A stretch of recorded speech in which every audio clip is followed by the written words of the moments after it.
अस्सलाम वालेकुम बच्चों। उम्मीद है कि आप सब खैरियत से होंगे।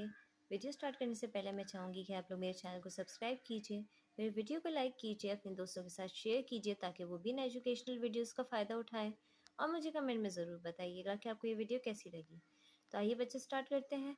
आज हम आफाक सन सीरीज़ इस्लामिक क्लास 3 का पेज नंबर 37 करेंगे। तो पेज नंबर 37 खोल लीजिए। तो बच्चों पेज नंबर 37 पे हमारे पास टॉपिक है हज़रत मोहम्मद सल्लल्लाहु अलैहि वसल्लम की रवादारी। रवादारी का मतलब होता है कि किसी का आप किस तरह से ख्याल रख रहे हैं, किस तरह आप उसके साथ पेश आ रहे हैं। तो आइए हम हज़ूर सल्लल्लाहु अलैहि वसल्लम की ज़िंदगी से उनके रवादारी के मुतालिक एक छोटा सा वाक़या हम पढ़ेंगे। तो आइए रीड करते हैं। रवादारी का मतलब है दूसरों का ख्याल रखना और सबके साथ नरमी, मोहब्बत और शफ़क़त से पेश आना। यानी हर किसी की मजहबी अकायद, जज्बात और रस्म व रिवाज का लिहाज रखा जाए। ठीक है। आपके इर्द गिर्द के में जो है बहुत से लोग होंगे जिनके मुख्तलिफ मज़हब होंगे। ठीक है।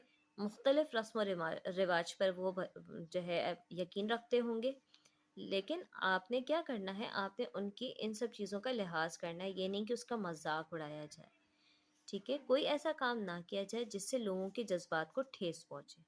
ठीक है। कुछ भी ऐसा ना करें जो किसी को बुरा लगे। इस्लाम रवादारी का दर्ज देता है। प्यारे नबी सल्लल्लाहु अलैहि वसल्लम ने लोगों को दूसरों के नागवार बातें बर्दाश्त करने और उनके साथ हुस्न सलूक का अमली नमूना पेश किया है। प्यारे नबी सल्लल्लाहु अलैहि वसल्लम के गिर्द भी ऐसे बहुत से लोग थे जो मुख्तलिफ मज़हब से थे, मुख्तलिफ रस्म व रिवाज को फॉलो किया करते थे। लेकिन आप सल्लल्लाहु अलैहि वसल्लम कभी भी कोई ऐसी बात या कोई ऐसा काम नहीं करते थे जो उन लोगों को बुरा लगे। ठीक है। हमेशा उनके साथ हुस्न सलूक के साथ पेश आए हैं। ठीक है। एक मौके पर बारिश ना होने की वजह से मक्का में सख्त कहत पड़ गया। ठीक है। एक दफ़ा की बात है कि बारिश नहीं हुई मक्का में और वहाँ सख्त कहत पड़ गया। कहत यानी कि बहुत ज़्यादा खुश्की, खाना ख़त्म, पानी ख़त्म। उन दिनों मक्का के सरदार अबू सुफियान थे और वो मुसलमान के सख्त दुश्मन थे। उस वक्त जो मक्का को रूल कर रहे थे वो अबू सुफियान रूल कर रहे थे और वो मुसलमानों के सख्त खिलाफ थे। वो नबी अकरम सल्लल्लाहु अलैहि वसल्लम के पास आए और कहा, मोहम्मद सल्लल्लाहु अलैहि वसल्लम, तुम्हारी कौम हलाक हो रही है, तुम अपने खुदा से दुआ क्यों नहीं करते हो? ठीक है।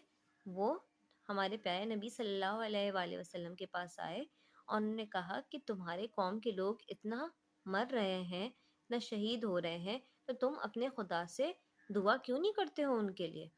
आप सल्लल्लाहु अलैहि वसल्लम ने रिश्तेदारी का लिहाज करते हुए उसके कहने पर बारिश के लिए दुआ की। ठीक है।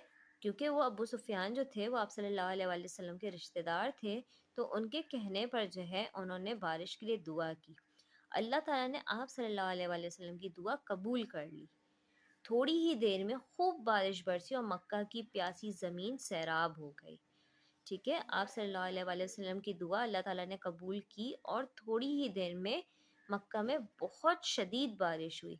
इतनी बारिश हुई कि ज़मीन पूरी पानी पानी हो गई, सैराब हो गई, पानी से भर गई। एक मौके पर नजरान के इलाके से आप सल्लल्लाहु अलैहि वसल्लम की खदमत में ईसाइयों का एक वफ़द हाजिर हुआ। आप सल्लल्लाहु अलैहि वसल्लम ने ईसाइयों को मस्जिद नबी में ठहराया। ईसाई मस्जिद नबी में अपने तरीके के मुताबिक इबादत करते रहे। आप सल्लल्लाहु अलैहि वसल्लम ने उनको मना नहीं फरमाया। ठीक है। ईसाई अलग मज़हब है ना, ईसाइयों का अलग मज़हब है, लेकिन आप सल्लल्लाहु अलैहि वसल्लम ने उन्हें मस्जिद नबी में ठहराया।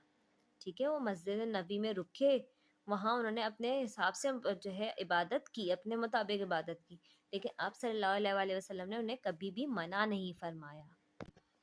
इसी तरह एक दफ़ा एक देहाती और अनपढ़ आदमी ने मस्जिद नबी में पेशाब कर दिया। लोग उसे मारने के लिए दौड़े। आप सल्लल्लाहु अलैहि वसल्लम ने लोगों को मना कर दिया। जब वो पेशाब से फारिग हुआ तो आप सल्लल्लाहु अलैहि वसल्लम ने उसे प्यार से समझाया कि मस्जिदें अल्लाह ताला की इबादत के लिए बनाई गई हैं, इनमें गंदगी फैलाना ठीक नहीं है। क्या किया आप सल्लल्लाहु अलैहि वसल्लम ने कि उसे बहुत प्यार से समझाया कि अल्लाह ताला की इबादत की जगह है, एटलीस्ट यहाँ पे गंदगी आप ना करें। ठीक है। मार धाड़, गुस्सा करना, ये सब जो है आप सल्लल्लाहु अलैहि वसल्लम ने नहीं किया। اگر یہی کام ہمارے سامنے ہو تو ہم جو ہے پھر لڑنے پہ اتر آتے ہیں، لیکن آپ صلی اللہ علیہ وآلہ وسلم نے اپنی زندگی سے یہ سبق آپ لوگوں کو کے لیے ہی دیا ہے، ہمارے لیے ہی دیا ہے کہ غصہ، لڑائی جھگڑا ہر مسئلے کا حل نہیں ہے۔ ایک دفعہ ایک بدو نے آپ صلی اللہ علیہ وآلہ وسلم سے بات کرتے ہوئے زبان درازی کی۔ حاضرین میں سے بعض صحابہ غصے میں آ گئے۔ نبی اکرم صلی اللہ علیہ وآلہ وسلم نے فرمایا کہ اسے کچھ نہ کہو۔ آپ صلی اللہ علیہ وآلہ وسلم نے اس سے نرمی کا سلوک کیا اور اس کے ساتھ عزت و احترام سے پیش آئے۔ ایک بدو نے آپ صلی اللہ علیہ وآلہ وسلم کے ساتھ بہت بدتمیزی کی، لیکن تب بھی آپ صلی اللہ علیہ وآلہ وسلم نے اس کے ساتھ نرمی کا سلوک رکھا اور اس سے عزت و احترام سے پیش آئے۔ نبی اکرم صلی اللہ علیہ وآلہ وسلم کی زندگی میں اس طرح کے بے شمار واقعات پائے جاتے ہیں۔ ہمیں ان واقعات کو اپنے لیے مشعل راہ بنانا چاہیے اور دوسروں کی ناگوار باتوں کو برداشت کرنا چاہیے۔